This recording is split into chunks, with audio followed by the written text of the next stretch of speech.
qué? ¿Qué pasa? Yo creo que nos conocemos bastante bien. Entre tú y yo no hay nada que ocultar. De ninguna de las dos partes, ¿no? Sí, Adán, pero siempre hay sorpresas íntimas entre una pareja, entre un hombre y una mujer. Bueno, pero si hay alguna sorpresa o si hay algún secreto, algún misterio, es que tú has sido culpable de eso. Además, escúchame, voy a sentirme de verdad celoso. Bienvenido, hermano, ¿cómo estás? Muy bien, gracias. Buenas tardes, buenas noches o buenos días.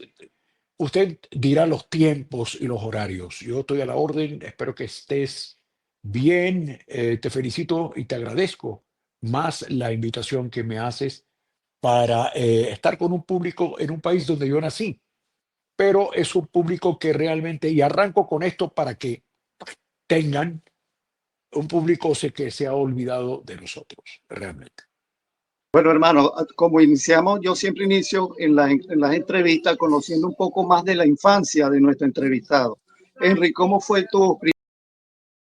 ese chamito, Henry? ¿Cómo fue el entorno familiar? ¿En qué parte de Venezuela existe? Nací en Caracas, Venezuela, en la clínica Racetti, hace exactamente 68 años. Estoy en los 68 ya, 2 para 70. Me crié como cualquier muchacho, jugando en la calle la pelota. Ya a los 9 o 10 años, ya sabía que iba por la línea esta de querer ser actor, porque me la pasaba permanentemente imitando personajes que veía en el cine o en el teatro, o me llevaban siempre a ver esto, ¿no? O en la televisión, ¿no? A los 4 años, mis padres libaneses nos mudan a Beirut. Vamos a vivir al Líbano, mi hermano Marcel y yo. Nos quedamos viviendo desde los 3 años, 4 años, yo por lo menos hasta los 10, 11 años. De ahí regreso a Venezuela sin hablar ni una sola palabra en español. El idioma nuestro en esa época era el árabe y el francés, que sigue siendo, gracias a Dios, sigue siendo idiomas que los manejamos porque lo aprendimos de niños. Si tú ves que mi respuesta es muy larga, por favor, córtame, porque estoy muy poco dado a estar de este lado. Así que, por favor, ayúdame si me ves que la respuesta es muy larga, ¿no? Así que, Felipe, el tema es muy sencillo. Es una infancia muy común, muy normal, con padres divorciados ya en esa época, viviendo con mi padre, que es el que regresa a Venezuela por su trabajo, por su negocio, y me he creado con mis tías y un entorno familiar realmente hermoso sin digamos, ese paraguas de la mamá al lado de uno. Nos intentaron llevar por el camino de no traumatizarnos con ese tema, lo cual siempre hubo un perdón por parte de nuestros hijos, de los hijos, nosotros, hacia nuestra madre, que se crió después toda la vida de ella, vivió en Francia por muchos años, ya que se origina una guerra civil muy fuerte en el entorno del Medio Oriente, en el Líbano más. Mi papá fue lo suficientemente inteligente de sacarnos de ahí, siendo ciudadanos venezolanos, tanto Marcel, mi hermano como yo, y de ahí empezó nuestra vida. A los 16 años me enfrento a mi familia y le digo que no esperen de mí un abogado, no esperen de mí un sacerdote, no esperen de mí un médico, no esperen de mí un bombero. Simplemente quiero desarrollar esa carrera de actor. Y a los 16 años ya tuve, y lo digo con mucha firmeza, porque esto siempre lo tomé como un oficio, como mi trabajo. Como vuelvo a repetir, el bombero se dedica a los primeros auxilios, el enfermero a los primeros auxilios, el actor a trabajar. Y yo me dediqué a eso, a ser actor, locutor, presentador, entrevistador, conversador, etcétera, etcétera, etcétera. Y me he dedicado a eso hace ya 52 años, pero a los 16 años recibí mi primer cheque de 80 bolívares. Ahí dije yo, este es ya el camino profesional. Así es. Wow, y de ahí te iniciaste y todavía estás activo. O sea, nosotros te admiramos porque a pesar de los años, tú sabes que muchos actores venezolanos, bueno, por las mismas razones que tú conoces, algunos no siguieron, otros tuvieron un poquito más de suerte, pero tú estás ahí todavía y sigue y sigue y sigue y sigue subiendo. ¿Qué consejo les das a estos actores venezolanos que no están haciendo lo que su pasión? lo que es la Bueno, actuación. Más bien no, se han dedicado a las redes sociales y a otra cosa como para... Felipe, no es una cuestión de dar consejos. La palabra consejos no aporta. La verdad que es una sugerencia nada más que puedo llegar a tener. Yo me fui de Venezuela, de mi país, hace 37 años. Y no fui por una cuestión que tenga que ver con una ideología política. Hace 37 años nosotros ni se nos cruzaba por la cabeza ni a ti, ni a mí, ni a nadie que íbamos a tener de repente los últimos 25 años una ideología, una gobernabilidad, una presidencia completamente opuesta o no a lo que uno piensa. Yo me fui porque había una etapa en la historia de nuestro entretenimiento venezolano que fue protagonista en el mundo, que fue la década de los 80, del 79 al 86, 87, que fue producto de la improvisación, tampoco fue una genialidad de nuestros ejecutivos de esa época. Simplemente fue una improvisación que la pegamos, que fueron las Leonelas, los Topacio y los Cristal y Cassandra, Abigail, todos esos productos, de lo cual a mí me tocó la gran suerte de estar en lo máximo, que fueron Topacio y Cristal, nos permitieron emigrar, nos permitieron salir un poquito de San Cristóbal a San Antonio y pasar por la frontera de Cúcuta y Aruba, Curazao y Bonaire. Recibía nuestras señales con antena abierta. Después comenzaron a contratarnos para presentarnos de repente en una obra de teatro en Aruba, una obra de teatro en Curazao, una gira en Puerto Rico, algunas cosas en los Estados Unidos, llámese Los Ángeles, Nueva York, Miami, Houston. Y ahí se me vino a mí en la cabeza, de repente me decía, me quedaba todavía un año de contrato en Radio Caracas Televisión, la infaltable Radio Caracas Televisión, porque yo puedo estar en desacuerdo en muchas cosas en Radio Caracas, pero no puedo estar en desacuerdo que estoy contento con los muebles como estaban, porque era la casa de uno prácticamente, uno vivía mucho tiempo ahí. Me faltaba un año de contrato, me tocó hacer una telenovela que fue la tercera versión de Rafaela, que se llamó Roberta, con Tatiana Capote. Hago esa telenovela y de ahí parto con mi hijo de 2 meses de edad y nos vamos a vivir a los Estados Unidos, justamente en la ciudad de Miami. Y de ahí se abrió la posibilidad de trabajar. Perdón, Sí, Henry, ahora que hablas de Roberta de 1987, que protagonizaste con Tatiana Capote, por ahí vi que tuviste algún problema laboral. ¿Me puedes contar un poquito más? ¿con quién? ¿Laboral con quién? ¿Con Tatiana? No, cuando hiciste la telenovela Roberta. Ah, comencé a tener problemas laborales digamos, de querer un ejecutivo importante de esa época. No creo que sea sano mencionar el nombre, porque primero no sé si vive, porque si vive, ese personaje puede ser que de repente tú mañana, Felipe, lo enfrentas y nos enfrentas a una conversación grata entre él y yo o no. Pero ese personaje lo único que hizo fue atacarme muchísimo en el trabajo, me permitió realmente tomar decisiones completamente fuertes de parte mía, porque yo tenía en esa época también las obras de teatro. Yo tenía un teatro en el Centro Plaza en esa época y yo tenía mi obra de teatro y yo quería estar a las 9 en las funciones. Entonces ese señor un día me dice, Radio Caracas te está quedando muy poco para ti. Radio Caracas como que es muy chiquita para ti, lo cual es como decirme, usted es un desagradecido. Si hay algo que tengo claro en la vida es la palabra gratitud. Para mí la palabra gracias del lenguaje español supera cualquier cosa. Para mí lo más importante es decir y dar las gracias.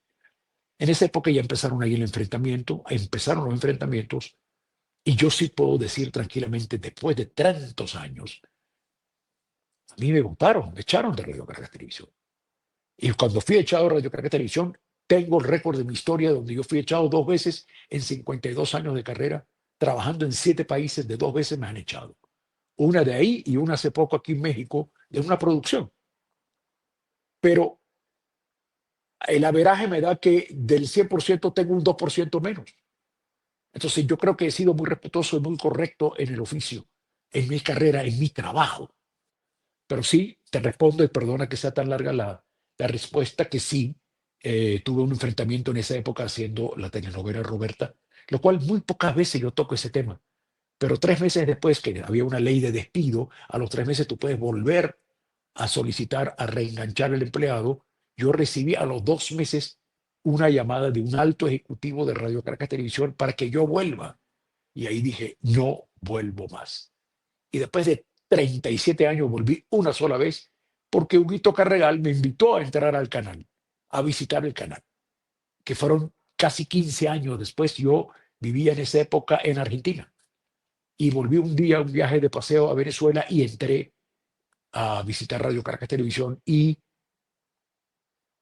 ahí vi otra cosa, ahí vi ya otro, Hermano, otro ¿cómo, canal. ¿cómo llegaste a la protagonización en Drama de Amor en el bloque 6? Esa es una serie que yo recuerdo, pero como si está disponible en YouTube alguno que otro capítulo. Pero ¿cómo te dijeron, Henry Saca, tú eres el protagonista de la próxima producción de RCTV, de Drama de Ahí Amor en me, el bloque 6? sí, ahí recibe ahí uno está contratado, ahí uno tiene un contrato en el normal, el contrato mío de trabajo, y si me ponían a hacer el chofer del protagonista y el papel es bueno, yo lo iba a hacer. Estaba yo, estábamos de pareja, yo estaba haciendo Estefanía, otro cuento extraordinario de aquella época. Fíjate lo que me ha tocado puras cosas que están en la mente del venezolano de nuestra generación. No sé si tú eres un poco menor que yo, pero hay un YouTube y hay un Google y hay una cuestión que si quieres saber quién es cada persona, tú en menos de 30 segundos, y ahora con la inteligencia artificial la puedes conseguir en menos de 15 segundos, ¿no? Si te interesa, ¿no? Si no te interesa. Por eso que yo digo siempre, si alguien me llama de Venezuela, voy corriendo, pero hay muy poca gente que les interesa Henry Saca. Muy poca gente. La gente no tiene la menor idea. Pero bueno, ese es otro cuento. El, estaba haciendo Estefanía en Radio Caracas Televisión, haciendo el hermano del Puma. Era el guácharo de esa época, el Puma, y yo hacía Gabo. Año 1979, finales del 79, principios del 80, me llaman a la oficina de producción, que era un solo piso en esa época, no había ni un edificio, ni una torre, ni nada. Y yo voy y me dicen, mira, con Grecia Colmenares vas a hacer ese cuento de la obra memorable de William Shakespeare, pero vamos a adaptarla a nuestra Venezuela, a nuestro barrio, a nuestro cerro. La va a escribir Pilar Romero y Fausto Verdial, los dos en paz descansen, y la vas a hacer con Grecia Colmenares. Digo, encantado la vida. En esa época ya había una relación amorosa de esa época entre Grecia y yo, que luego nos casamos. Y ahí fui. Disculpa, Henry. Yo pensé que el noviazgo de ustedes dos había comenzado a raíz de haber hecho la novela de que No tú fue eras antes. Romeo y ella Julieta. No fue Yo antes. pensé que Eso fue. era, ok, No, eso es antes. Yo hacía una novela llamada Mabel Valdés con Marina Ahora, Raúl Amundaray y Gustavo Rodríguez. Y hacía el hermano de Gustavo. Y Grecia hacía Sangre Azul. Y nos cruzábamos en los canales, en los pasillos, etcétera, en el canal de televisión, y ahí empezó una amistad, después empezó un amorío y después nos casamos. Pero en ese interín entró el famoso drama de amor en el bloque 6. Y ahí me llamaron, me dijeron es con Grecia, después llamaron a Grecia, también le dijeron que era conmigo, y ahí se dio ese cuento de Shakespeare, versión de Fausto Verdial y Pilar Romero. Y fue otro trabajo que uno también recuerda con enorme gratitud, ¿no?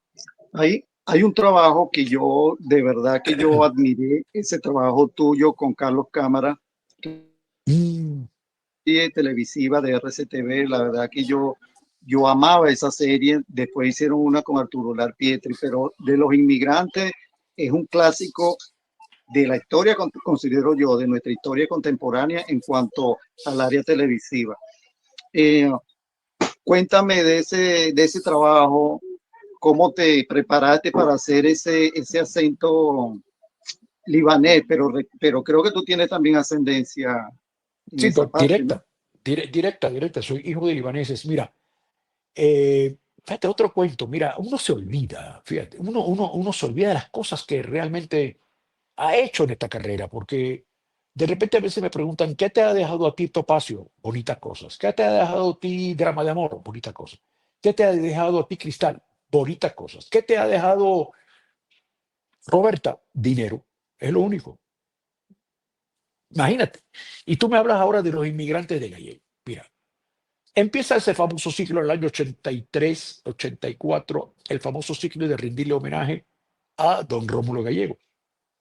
Y vienen 12 cuentos de Rómulo Gallego. Y empieza, ajá, este personaje lo va a hacer Víctor Cámara, este personaje lo hace Carlos, este personaje esto, este personaje aquello. Y yo de los cuentos de Gallego hice 3 de los 12.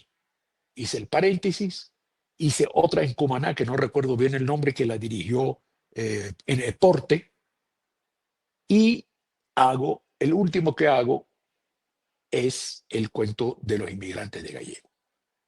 Cuando me dan los 2 anteriores, el paréntesis yo lo hago con Elba Escobar, Elvita Escobar. El segundo lo hago con Víctor Cámara y alguien más. No recuerdo bien. Y cuando me hice los inmigrantes, ya me habían asignado los inmigrantes antes de estos 2 cuentos. Yo empecé a estudiar los inmigrantes antes de estos 2 cuentos. Porque los inmigrantes, cuando me llegó, yo sentí que era un homenaje a mi familia que tenía que rendir. A ese inmigrante que llegó en la década de los 45, 50, a una Venezuela. Ojo, estamos hablando de una Europa donde en la mesa no había pan, y eso era cierto. Y donde Venezuela lo que era es que en la mesa sobraba el pan. Entonces llegan todos estos muchachos en la década de los 40, 50, a una Venezuela extraordinariamente amable, extraordinariamente generosa, que te abre la puerta y le dice al inmigrante que venga. Entonces ese cuento del italiano, que lo hace magistralmente Carlitos Cámara, y ese cuento del libanés, que me tocó a mí, crece desde los 20 años y termina a los 60, 70 años. Arma toda la familia, y esa interpretación, que hoy tomé un café con él aquí en la Ciudad de México, donde me encuentro, ese director que lo hizo en el año 1983, hoy tomé con él un café otra vez en la mañana, porque nos vemos una vez al mes y tomamos nuestro café, que es Luisito Manso. Con Luis Manso, él fue que dirigió esto, y siempre hay un cariño y un respeto enorme, donde él me permitió una sola frase en el segundo piso del cuento, donde Carlos Cámara, el italiano, me dice, turco, y le digo, no, turco no, libanés. Y ahí todavía me lo perdona Luis Manso, porque, y si existiera don Rómulo Gallegos en vida, espero que también me perdone, pero fue lo único que yo dije fuera de texto.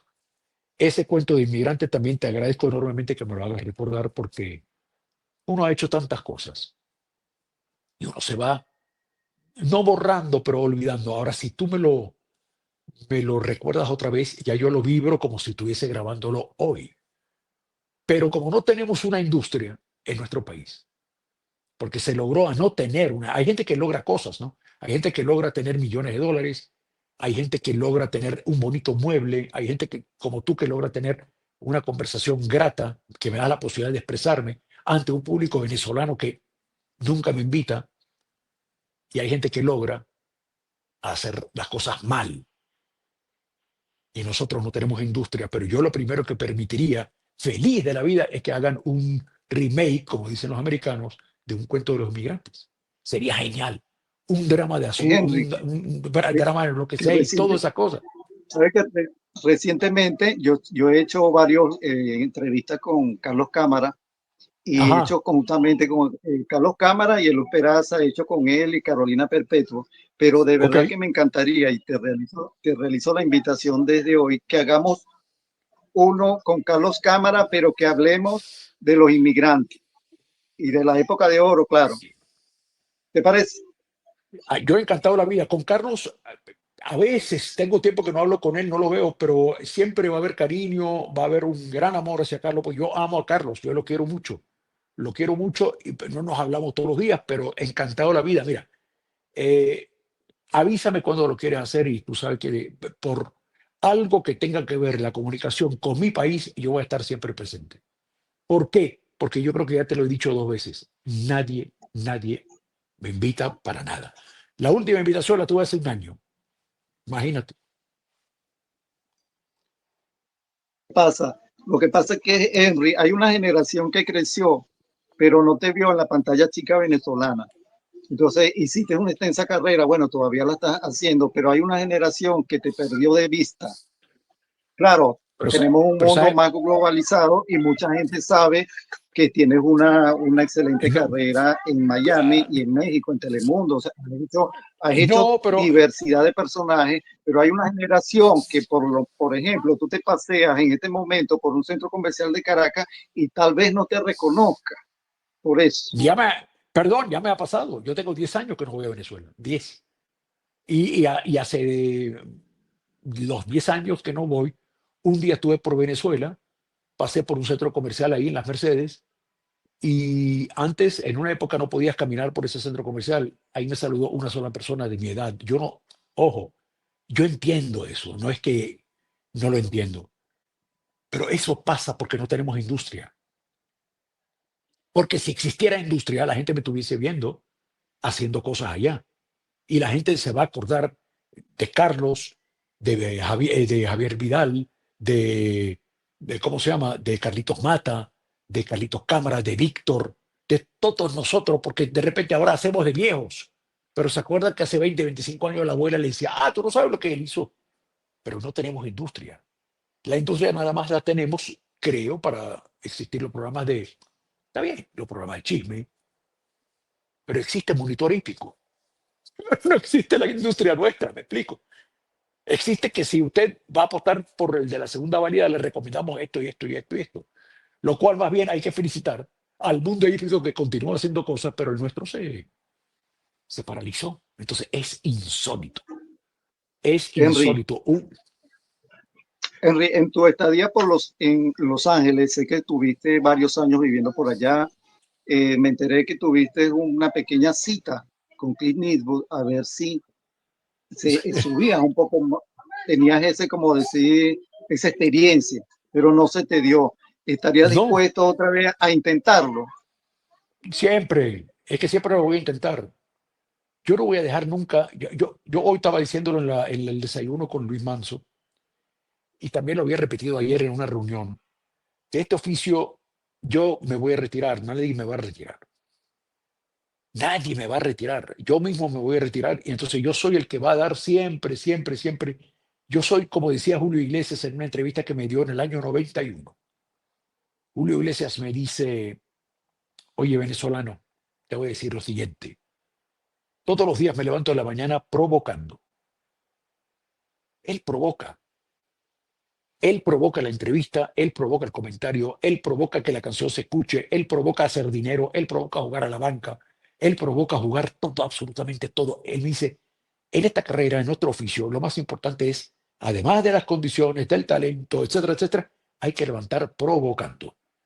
Entonces, si a mí se me presenta mañana un casting, que por cierto acabo de terminar de ver una película que dirigió Clint Eastwood a los 94 años, que se llama Jurado número 2, que la recomiendo ampliamente, yo te digo la verdad. Yo fui a la reunión con él. Yo me senté con él y lo primero que él dijo, pero si usted no da latino, ¿quién lo invitó aquí? ¿Quién le dijo que viniera? Si usted no da el latino. Y tiene toda la razón. Y yo regresé 2 horas de la casa de Clint Eastwood de Carmel, de su casa en Carmel, California, por toda la costa de Malibu, hasta Sherman Oaks, donde yo vivía, llorando. Porque él tiene razón. Hay una cuestión que tiene que ver con la característica de los personajes. Después a mí me ha tocado producir películas, me ha tocado convocar actores. En la época cuando era muchacho lo tenía en el teatro. Las megas estrellas de mi país pasaron conmigo por el teatro. Luz Peraza, Álvaro Bersi, eh, Pedrito Lander, Víctor no, Fernando Carrillo. Todos estos muchachos cuando iniciaron su carrera estaban conmigo en el teatro. Entonces había como una especie de orientación porque conmigo también lo fueron. Guillermito González, en paz descanse, a mí me hizo un muy buen productor de teatro. Gracias a él, yo pude después tener un teatro donde él me supervisaba permanentemente cómo me iba sin ser mi socio, porque fue un gran guía en mi vida. Y, y Clint Eastwood tiene razón cuando él me ve y me dice, pero si usted no da un policía latino, ¿cómo lo voy a...? ¿cómo lo voy a invitar a que esté en mi película? Y yo lo único que hice fue dar las gracias y me fui. Y esa anécdota la tengo varias anécdotas como esa. El actor es un Bueno, ser humano débil, muy débil. mm, Hay que saber cómo bueno, llegarle, cómo hablarle y dónde llegar sin ser ofensivo, ¿no? hermano, cuéntame tu faceta de director, de productor. Sé que por ahí tuviste una nominación a los premios Emmy Award. Háblame un poquito más de esa experiencia tan bonita. Bueno, ganamos el Emmy, me lo gané como productor de un documental, tengo un Emmy, puedo decir eso.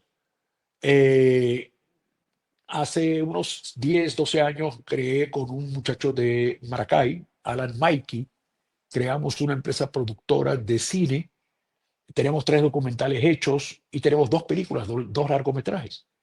El primero lo hicimos en la ciudad de Las Vegas, en Los Ángeles y en Miami. Devuelve la vida se llama, con actores venezolanos, mexicanos, etcétera. Pero la segunda gran apuesta nuestra fue un cuento que él escribe de amor y me dice que a él le gustaría filmarlo en Nueva York. Y ahí le digo yo, pero espérate, ¿por qué Nueva York? Me dice, y porque creo que es una historia de amor que se puede desarrollar. Le digo, vamos a hacer una cosa, una historia de amor, vamos a filmarla en Italia.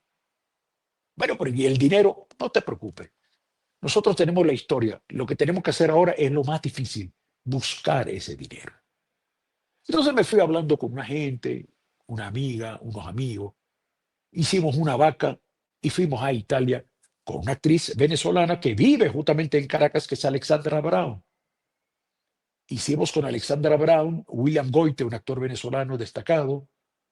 Hicimos Uma en Florencia, en Roma, en Latina, un pueblo que está a media hora de Roma, y hicimos esa película que se llamó Uma, y esa Uma ganó 14 premios internacionales. Fuimos a la India, fue un festival de cine en la India, fuimos a Cannes, fuimos a Niza, fuimos al Festival de Los Ángeles, y total tenemos 14 premios ganados con esta película. Todo esto es porque siempre se me metió a mí en la vena de que también, además de ser actor, trabajar como actor, también debo manejar la parte de la producción. Entonces, si el teléfono no suena, yo tengo que provocar que suene. Esta es nuestra carrera. Nuestra carrera no es quejarse. ¿Por qué? Porque, ay, no me dieron el papel. Pero ¿y por qué te tiene que dar el papel si hay 50 actores como tú también que ligan a que le den el papel? Yo nunca vi que me quitaron un papel. Yo siempre dije, bueno, este no es mío, este no me toca a mí. Entonces, yo creo que he tenido mucha continuidad, gracias a Dios, porque yo nunca estuve pendiente del jardín del vecino, yo siempre estuve pendiente de mis plantas. Yo no puedo estar metiéndome envidiando al vecino. Si el vecino le va bien, yo lo aplaudo. Si a mi colega le va bien, yo soy feliz con el éxito ajeno. Y no lo digo por demagogia, lo digo porque está demostrado, no estoy vendiendo nada, sino es la realidad, es mi realidad. Entonces yo fui a Argentina por una novela que se llamó Amándote. Estaba Lupita Ferrer, y yo fui por una novela contratado, me quedé 9 años. Me trajeron a México hace 6 años para hacer una participación en La Piloto, una serie. Me trajo Carlitos Bardazano.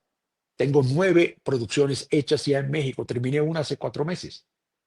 Así que si tú mañana, Felipe, tú produces algo y nos llevamos bien, termino de hacer El Sacerdote y me dice, no te vayas porque ahora viene el doctor. Yo quiero que lo hagas también. Si tú tienes buena conducta, eres profesional, sabes lo que estás haciendo, ¿por qué tienes que dudar de ti mismo? No, tienes que echarle lo que hay que echarle, ¿no? No es que me estoy destacando, sino simplemente es parte de nuestro oficio. Eso es todo.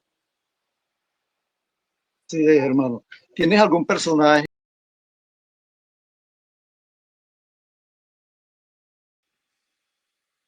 No, dejado la piel no tanto porque yo no llevo a mi casa al personaje. Cuando termina ese personaje, terminó. Todos los días cuando termino salgo del estudio o bajo del teatro o termino la película o termino de la radio. Ese personaje se acabó, te dura la máscara y se queda. Porque, lo repito, es un trabajo, es un oficio. Mañana volvemos otra vez a asumirlo. Ahora, te quedan personajes, el de los inmigrantes es un bonito personaje, ese libanés, homenajeando a mi padre, me encantó, me encantó. Hay uno que hice aquí en México de una telenovela que escribió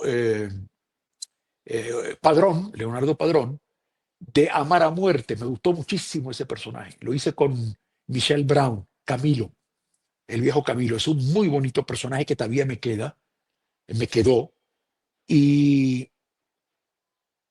y varios, pero esos son personajes que realmente yo recuerdo eh, gratamente, muy gratamente. Momento de tu vida considera que formó un antes y después en tu vida? Yo creo que la ida a Venezuela sí había deseos enormes de ir.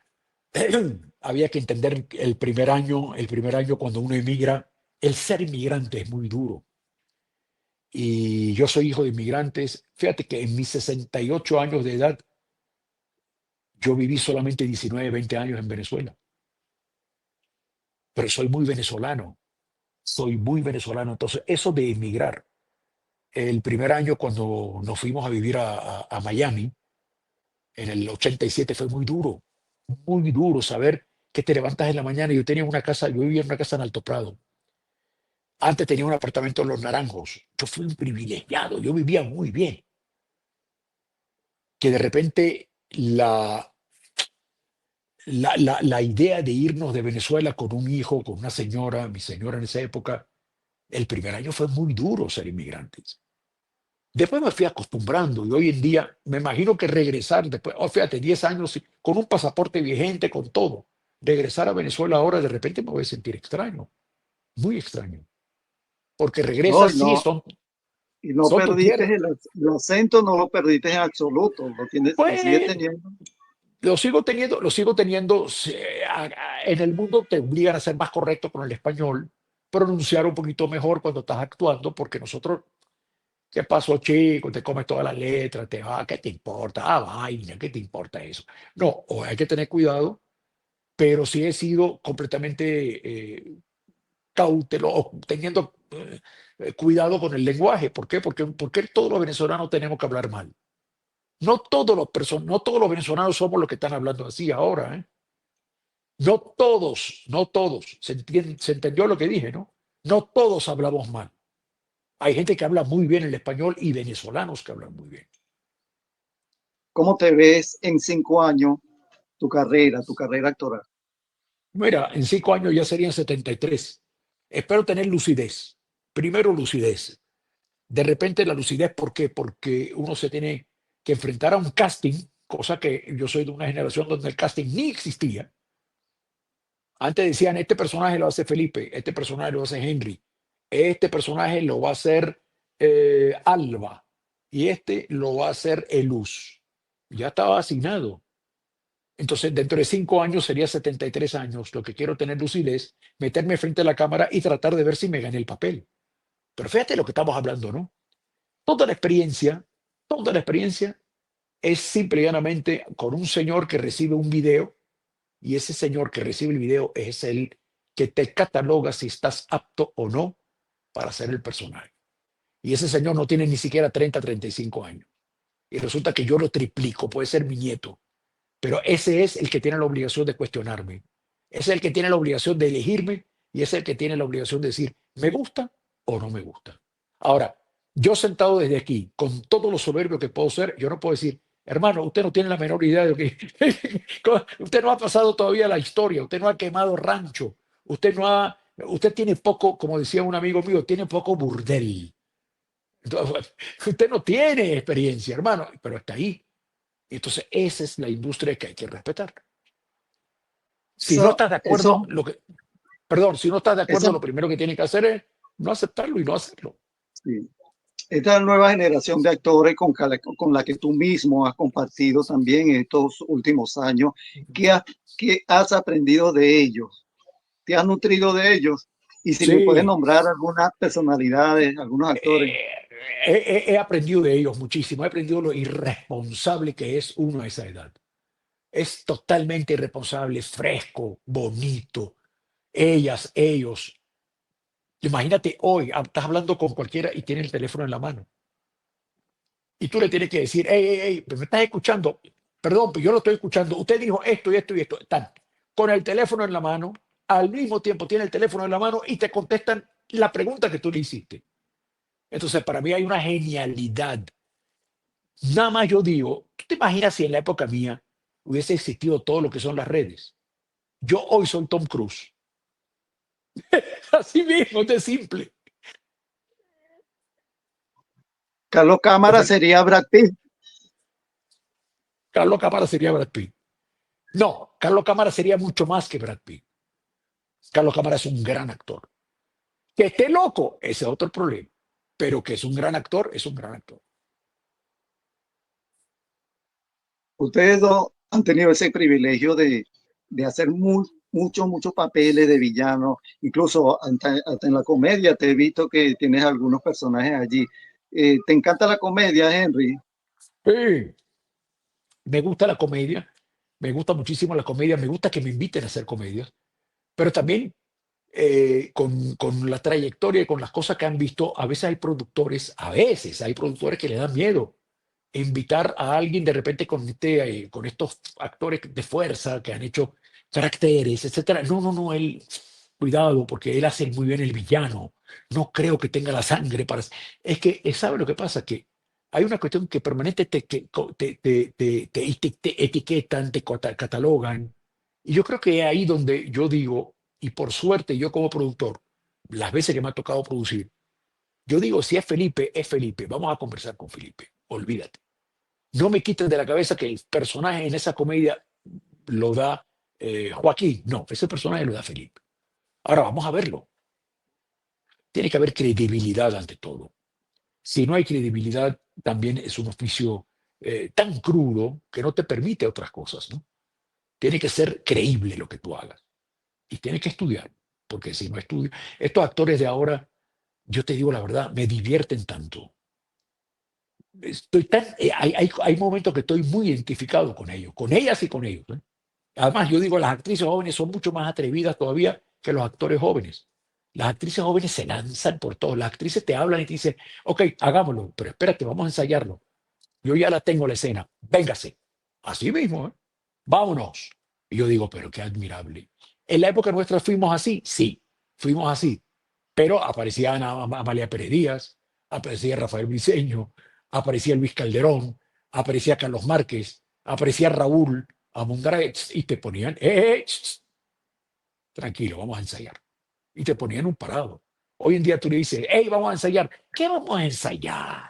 Por favor, vámonos ya. Y tú y te ríes. Y son muy divertidos. Es una generación muy divertida, muy divertida.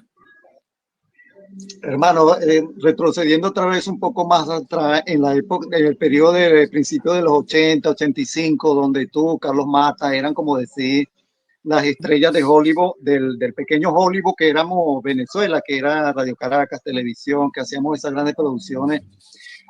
¿Recuerdas esas vivencias de ustedes que eran muchachos? ¿Tienes alguna anécdota graciosa de esas vivencias de muchachos? Cuando ustedes estaban en su apogeo, que tenían ese dinero, que sobraban, como quien dice, las mujeres. No, pero sobraban de verdad. No es que no sobraban, sobraban las mujeres, los aviones privados y los supermercados en diferentes islas y países, ¿eh? Porque teníamos dinero, teníamos juventud, éramos muy bonitos además. Carlos Mata, Carlitos Mata y yo haciendo cristal nos casamos con las dos modelos. Él se casó con Marlene y yo me casé con Libé Montañez. Nosotros nos casamos y nos divorciamos también y tuvimos nuestros hijos con ella. Y las conocimos haciendo cristal. Eran las dos modelos con Janet. Y Carlos me decía, mira, y yo quiero la. No, Carlos le metió el ojo a Lisbeth primero y yo le metí el ojo a Marlene. Y me dice, no, pero estás equivocado. Digo, equivocado estás tú, equivocado estás tú. Fíjate, estas son anécdotas que están ahí. Si yo me pongo realmente, a veces yo tengo amigos que me dicen, ¿por qué no escribes un libro? Y yo digo, si yo escribo un libro, automáticamente a mí me llevan preso, porque si tengo que nombrar nombre y apellido, vamos presos muchos, ¿eh? Porque tengo tantas cosas que contar, tantas, a todo nivel, ¿eh? Tengo muchas cosas que contar, prefiero evitarlo. Pero sí tenemos anécdotas, Carlitos Mata y yo, Carlos ganador, ganador, pero wow. Nos reímos de vez en cuando de todas estas cosas, pues tenemos contacto. Y Carlitos Cámara con todas sus locuras. Víctor, wow, Víctor fue tan exitoso con Topacio. y después hace el hijo de Carlos, de su hermano, lo hace en Los Inmigrantes Gallegos, hace el hijo de Carlos y la hija mía lo hace Lourdes Valera, en paz descanse. Pero tenemos tantas anécdotas cuando estábamos filmando eso en el año 84, en el Latillo, con un frío en aquella época. Claro, era casi ya llegando a diciembre en el Latillo, no había tantas chatarras en el espacio, entonces sí había frío. O sea, un poquito, pero había frío. Entonces tenemos muchas anécdotas, ganadores, íbamos a bailar. Había un Le Club en la parte de abajo de Chacaíto, donde cada vez que entrábamos ya sabíamos cuántas botellas de champán íbamos a reventar y las copas en las, ¿cómo se llama? En las escaleras. No, no, no, teníamos unos cuentos, pero no era una Venezuela enrollada, era una Venezuela de una época donde nosotros nos divertíamos de esa manera sin hacer daño. Si tú eras copellano, que en esa época era, o eras comunista, que era un 1%, socialista, que era un 7%, copellano o adeco. Y si tú eras socialista y comunista, tú te venías conmigo al Le Club a bailar, a tomar champán. Y yo no te iba a decir, mira el comunista dónde está. No, yo no te iba a decir eso. Yo te invitaba, como de repente tú me decías, vamos a la Candelaria, que hoy vamos a hacer una obra, vamos a regalar ropa a una gente. Y íbamos todos acompañando a ese actor colega comunista que de repente él quería que toda la ropa que nosotros nos sobraba la repartíamos en el barrio de la Candelaria, o en el 23 de enero, en La Flor, donde sea. Íbamos felices de la vida porque teníamos esa clase de compañero que ideológicamente estábamos muy alejados, pero era nuestro compañero de trabajo y estaba haciendo una obra de bien. Entonces, toda esa ropa que a nosotros nos sobraba, llamaba el tipo y nos decía, hey, ¿me van a acompañar a la Candelaria? Vámonos a la Candelaria. Y éramos todos de derecha. Y acompañábamos al brother tranquilamente a regalar, no a rifar, a regalar la ropa. Esa era la Venezuela que uno vivió y que uno extraña y uno... Porque yo te puedo asegurar algo, Felipe, todo lo que vivimos afuera, que somos muchos, somos más de 8 millones, yo calculo que a unos 400, 500 mil nada más le va extraordinariamente bien, pero hay 7,5 millones que padecen diariamente. En cualquier ciudad donde vivan en el mundo, vas a Madrid, lo ves en su bicicleta que le cuesta 100 euros, montado con la cesta atrás, corriendo como un desesperado para llevar la comida a un apartamento, porque trabaja en Rapid, en Didi, en cualquier cosa de esta entrega. Lo ves en Los Ángeles manejando Uber, lo ves en Montreal comiéndose un frío terrible, por ahí está en su bicicleta repartiendo comida. No todo el venezolano vive como si estuviese viviendo en Monte Carlo. Y eso se debe saber, no sé. Si alguien lo dice, ¿y por qué no vuelven a Venezuela? ¿Cómo van a volver? A ver, ¿cómo se vuelve? ¿Cómo yo volvería a vivir a Venezuela después de 37 años si no tengo el teatro, ensayo 6 meses para hacer 15 funciones a $5 la entrada? Porque uno la ve en las redes, uno ve lo que hace Haroldo Betancourt, uno ve lo que hace, ¿cómo se llama? Donna Mazzone, Dora Mazzone, ¿eh? No te escuché, perdón. Dora Mazón. Dora Mazzone con su obra de teatro, uno ve todo lo que hacen el venezolano y realmente es admirable. Ensayar 5 o 6 meses para poder, o 3 meses, para... Hay un actor fabuloso venezolano también que hace de Chirino, excelente actor, profesor. Y lo vi aquí en México, me lo presentó Iván Tamayo.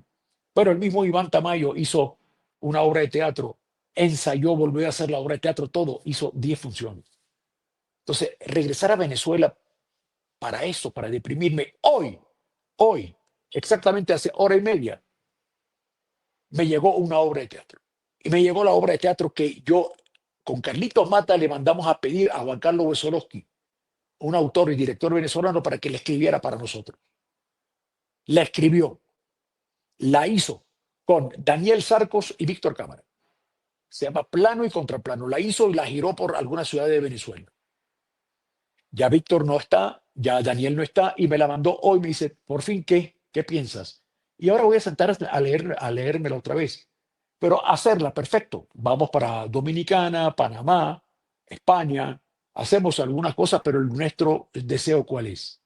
Hacerla en Maracay, hacerla en Caracas, hacerla en Maracaibo, en La Victoria. Ese es el sueño nuestro, regresar a nuestro país. De visita, sí, de visita, porque ya no somos de allá, pero sí queremos. El sueño nuestro es volver a caminar la Avenida Nueva Granada, la Avenida Victoria, la calle del Medio, Prado de María, la Castellana, todas estas cosas donde uno caminaba con una irresponsabilidad enorme. ¿Aún, aún tienes familia en Venezuela? Primos lejanos, sí, primos lejanos que están en San Cristóbal, en San Antonio. Hay una prima mía y un primo que viven en Caracas, pero muy pocos, la verdad que muy pocos. ¿Y tu hijo, Henry, tu hijo no se dedica al mundo artístico, al mundo del espectáculo?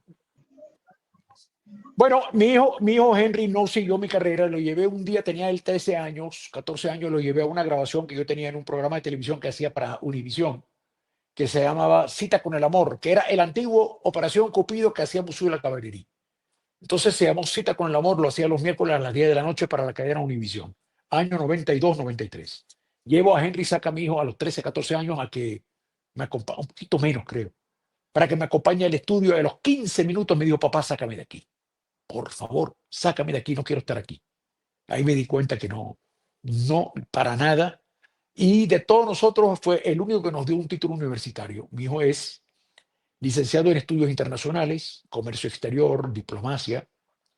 Él está entre Miami y Caracas, está mucho tiempo en Caracas, Henry, porque es el vicepresidente de Yamaha, vicepresidente senior de Yamaha para el territorio Colombia, Aruba, Curazao, Caracas, etc.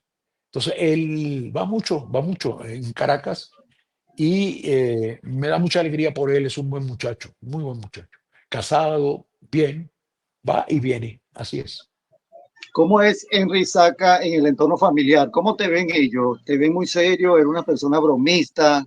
¿Cómo eres? Nor- lo más normal del mundo. Siempre, fíjate que en las redes nunca vas a ver un plato de comida fotografiado, nunca vas a ver mi casa fotografiada, nunca estoy con mi familia fotografiado. Siempre me auto homenajeo con el narcisismo. Siempre me dedico a mi bien, digo yo. Pero ¿sabe por qué pasa eso? Por el simple hecho de que nunca quise involucrar a mi familia en nada de esto, en nada de esto. Y ellos realmente me han respetado esto, ¿no? No, soy uno más de la familia, nada de... El privilegio lo tienen más ellos que yo, por el simple hecho que cada uno se dedica a su circo y ya está. Vamos a tocar otra vez el tema de la telenovela. Sabes que la telenovela actualmente tiene muchos detractores. ¿Qué opinas tú de esos detractores? Si tú sabes que la telenovela venezolana, me estoy refiriendo, eh, si ha decaído, ya no existe o se transformó, u otros países tomaron lo mejor de nuestra industria y ellos están haciendo otra telenovela romántica, otro melodrama, así como el turco, etcétera. ¿Cómo ves tú? ¿Tú le ves un enfoque diferente a eso? Que hay personas que dicen que ya no existe la telenovela. La telenovela no es que no existe, la telenovela existe más que nunca porque el cuento de la historia de amor siempre va a existir. Siempre terminas diciendo te amo, capítulo final hasta lo imposible, penúltima escena. Ahí sabemos si la protagonista, la De heroína. hecho tú te pones a ver las películas grandes, famosas, tienen como un tema ahí central de algún romance, de una parejita, ¿verdad? Claro, la historia de amor nunca se va a terminar, se va a agotar en el momento que se acabe el amor y eso va a ser imposible. Hay una cuestión muy simple. El tema de la televisión abierta con las plataformas sí ha tenido una disminución de sintonía, eso hay que entenderlo. Pero también, otra vez volviendo a hablarlo hoy en la mañana y lo hablamos casi todos los días, si tú me vas a contar una historia que ya yo conozco hace cuatro, si vas a contarme otra vez Topacio, ya yo sé que está ciega, pero yo sé que en el capítulo 63 la operan. Y yo sé que en el 66 ella recupera la mirada. Y en el 67 ella ve al gran amor de su vida. Por primera vez lo ve, ya no lo escucha nada más. Entonces todo ese cuento ya yo lo conozco. Si tú me lo vas a volver a contar, ok, me lo vas a volver a contar, perfecto. Pero bájamela de un helicóptero. Bájamela en un dron. Manéjate con digamos, la inteligencia que hay hoy en día en el mundo que tenga que ver con la actualidad. No me la vuelvas a poner otra vez en un río caminando descalza. Pues ya esa ya la vi. Entonces seamos más ingeniosos y o no. Entonces prepárame una cosa que se llama Cassandra o Samantha. Sácame lo mejor de Topacio, lo mejor de Leonera, lo mejor de Cassandra, lo mejor de Abigail, lo mejor de Los ricos también lloran y hazme una de esa misma ensalada, hazme un solo plato y de repente seamos ingeniosos. Yo creo que hoy el ejecutivo que toma decisiones vive temeroso permanentemente y vive atornillado a su silla. ¿Por qué? Porque tiene, y yo siempre lo digo, tiene debajo de esa silla de ejecutivo, tiene dinamita. Es cualquier un tac, lo disparan y se va, lo echan. Entonces tiene que ser como muy inteligente a las decisiones que toma. Y hay cierto dinero involucrado, hay mucho dinero involucrado en la industria nuestra. Entonces yo entiendo que el inversionista no quiere perder dinero, pero si no quieres perder dinero, entonces haz una cosa, roba un banco, porque en la industria nuestra es permanentemente riesgoso. No digo que robar un banco no es riesgoso. Y vas a ser famoso porque va a aparecer en todas las redes y en toda la información como el que robó el banco. Pero el riesgo en el entretenimiento es muy, muy palpable y es a diario. Entonces, si tú quieres arriesgar, arriesga. Pero también tienes que entender que el público se cansa. No, que el público se renueva, no. Porque yo me siento con mi hijo y con mi nieto y mi tataranieto y le cuento la historia que yo vi en el año 80. Y se lo vuelvo a contar. Ah, de eso se trata y no la ve. Me explico, el chisme va a continuar. Entonces sí, creo, ojo, no hablo del tema nuestro venezolano, porque el tema nuestro venezolano, a ver, ¿qué hacemos? ¿Qué hacemos de digamos, de producción original? Nada. Entonces yo no puedo catalogar la nuestra porque no existe. Ahora, si tú hablas de la española, me hablas de la mexicana, me hablas de la argentina, me hablas... Cuando produces ficción, ahí sí podemos sentarnos a conversar, pero mientras no la produces, nosotros en Venezuela, te digo, empezando la conversación, tuvimos 7 años de improvisación memorables. Toda la pegamos. Después todo cambió. Y tiene que ver una cuestión de la economía, la política de un país, cómo anda, la confianza del industrial, la confianza de la mano privada. Entonces, eso automáticamente hizo decaer hasta la industria nuestra. Y es una lástima porque los turcos iban a sentarse en los estudios nuestros viéndonos grabar. Se sentaban. Y yo después lo veía en Argentina, se sentaban. Y después lo veía en las convenciones, en todas las convenciones iban. Y decía, pero ¿qué este es turco? Y lo veía con un lápiz y papel anotando. Terminaron ellos haciendo lo que nosotros hacíamos. Y lo aprendieron invirtiendo. Nadie les regaló nada, invirtiendo.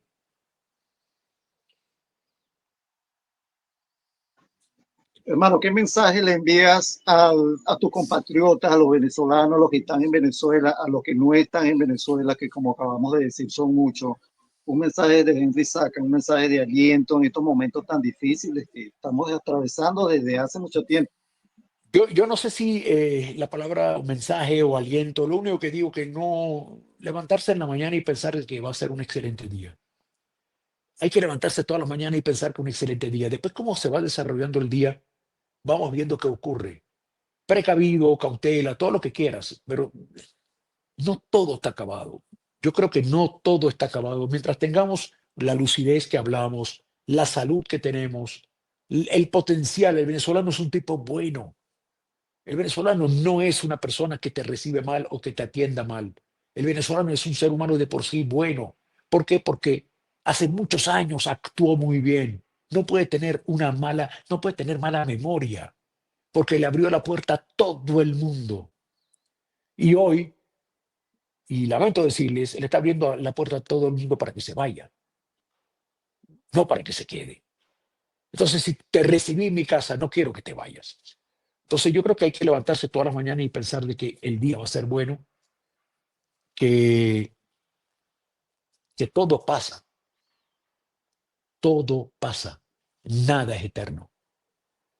Y que seamos buenos entre nosotros, porque debemos tener esa asignación especial de ser buenos, sin demagogia, porque no lo soy, no escribo nada, no hablo de política, no me dirijo a los políticos, Simplemente me estás preguntando, Felipe, y has sido muy amable de escucharme, y tu público también, de que sin demagogia lo único que yo digo que seamos buenos entre nosotros. Si yo no estoy de acuerdo contigo, no quiere decir que yo sea malo. Si no estoy de acuerdo contigo, lo vivimos. Yo no estaba de acuerdo con Pedro Lander en nada, pero Pedro me decía, oye, Enrito, vamos a irnos a repartir un poquito de juguete. Siendo él socialista, comunista, yo iba con Pedrito, no, yo íbamos todos a acompañar a Pedro.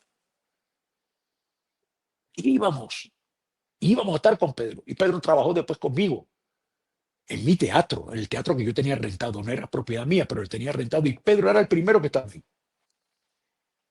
Que Pedro después con los años cambió, se puso mucho más ideológicamente más cerca de lo que pasa hoy en Venezuela. Bueno, se lo tengo que respetar, no me queda otra. Yo no le quité el cariño a Pedro. Yo lo que no estoy de acuerdo con Pedro, que es una cosa distinta. Entonces, lo último que te puedo decir es eso, levantarse en la mañana y saber que todo pasa, que las horas pasan, los segundos, los minutos pasan, y hay que luchar para que las cosas funcionen. Nada más que funcionen, pero que funcionen bien y que seamos buenos entre nosotros. Eso es todo.